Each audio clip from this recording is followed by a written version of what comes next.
Good morning, everyone. I guess it's not quite morning yet. It's about 7 minutes after 11 here on the Monday evening.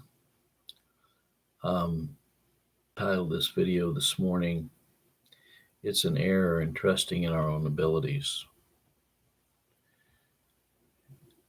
The error of trusting in our own abilities.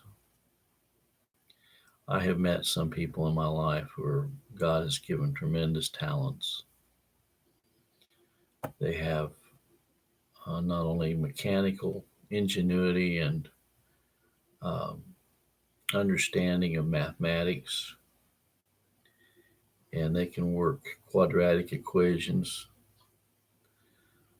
I've met people that are tremendously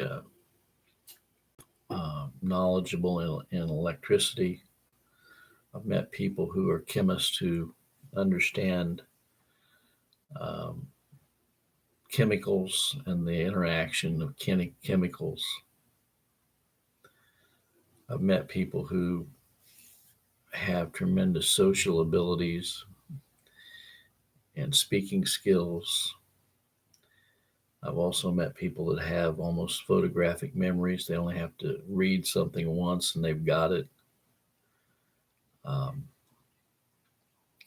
God has given people some tremendous gifts of human ingenuity.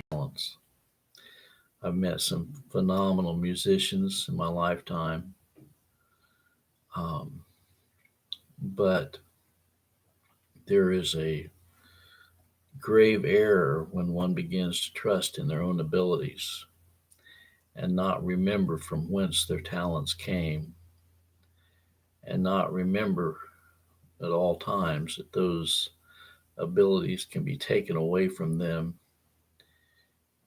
in a millisecond. We see people that's happened to. John Denver was a tremendous, and he was a pilot, but he went down. His plane went down and crashed, and he was killed. There's been other examples of people who had talent, but they became dependent upon drugs, like Elvis Presley and Jimi Hendrix and Janis Joplin. Other people have had their lives snatched from them, like John Lennon. And these people, it's not that they weren't talented. It's not that they weren't given certain gifts. The error, though, is when one begins to trust in our own abilities and they don't give credit to the one that gave them these abilities. You know, I remember having lunch one time with a gentleman who was working on laser technology, and he was so into it. He was trying to explain to me how he was working on bending light. And my little pea brain just couldn't wrap my arms around it. But he was trying so hard to get me to understand it, he actually teared up as he was trying to explain it to me. Well, our physical bodies are going to be wearing out. Mine is wearing out. You know, I'm 67 years old, and I can certainly feel the results of the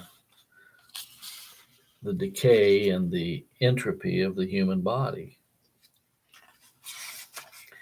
If we're one of God's people, one of these days we'll receive a glorified body. And I'm looking forward to that. But one does not have to be a rocket scientist to understand the gospel is really a simple plan. But to understand it and embrace it, one must be born again. The wisdom of this world is foolishness and leads man to hell, but the knowledge of Christ has to be revealed. But God has chosen the foolish things to confound the wise. That's why man looks so good in his own eyes. But to those who are born again, our flesh we despise. No one does not have to be a rocket scientist to be born again. This is the work of the Spirit being wrought in him. This spiritual understanding in ourselves we never could afford, but Scripture tells us, he that glorieth, let him glory in the Lord. So let us remember not to trust in the arm of flesh or trust in our own abilities. May the good Lord be with you this day in a special way. God bless.